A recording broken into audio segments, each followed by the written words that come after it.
नमस्कार. श्री स्वामी समर्थ. उद्या अधिक महिन्यातला पहिला गुरुवार आणि तो पण गुरुपुष्य अमृत हा योग अतिशय दुर्मिळ आणि दुग्ध शर्करा असा हा योग आलेला आहे.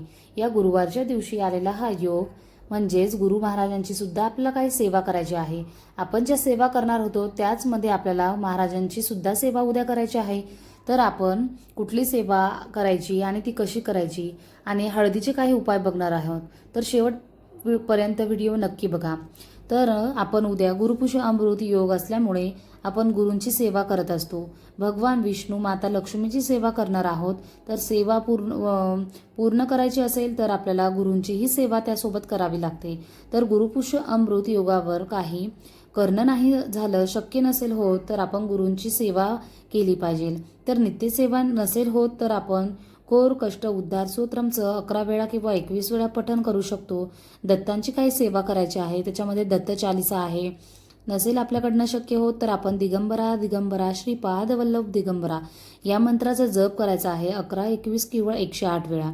त्यानंतर 11 वेळेस आपण तारक मंत्राचं पठण करायचं आहे, वाचन करायचं आहे. आणि नंतर आपण गुरुचरित्र तर आपण शक्य होत नाहीये वाचन, तर आपण स्वामी चरित्र सारामृतचं 21 अध्यायाचं वाचन उद्या केलं तर अतिउत्तम. तर आपण जी पूजा आपण सत्यनारायणची करणार आहे त्यासोबतच आपण ह्याही सेवा आपण उद्या करायच्या आहेत. आणि पारायण शक्य नसेल तर आपण साधं फक्त जप केला तरी चालेल. तर ओम दिगंबराच विघ्नहे अत्रिपुत्राय धीमहि तन्नो दत्त प्रचोदयात याही मंत्राचा आपण जप करायचा आहे. जास्तीत जास्त सेवा करायची आहे. आणि सोबतच तुळशीचीही सेवा आपल्याला उद्या करायची आहे. तर तुळशीला कच्च्या दुधामध्ये हळद टाकून आपण अर्पण करायचं आहे आणि सोबतच तिचा मंत्र म्हणायचा आहे ओम नमो भगवते वासुदेवाय नमः.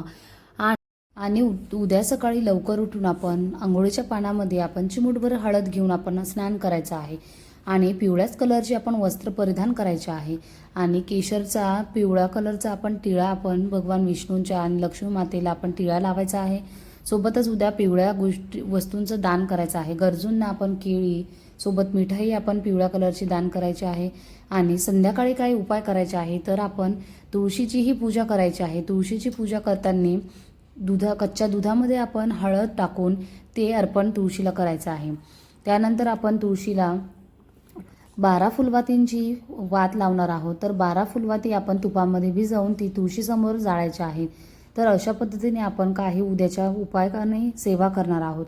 तर तुम्हीही या सेवा आणि उपाय नक्की करा. आणि व्हिडिओ आवडल्यास लाईक शेअर कमेंट करायला विसरू नका. तोपर्यंत सर्वांना श्री स्वामी समर्थ. चॅनलला नवीन असाल तर सबस्क्राईब नक्की करा. थँक्यू.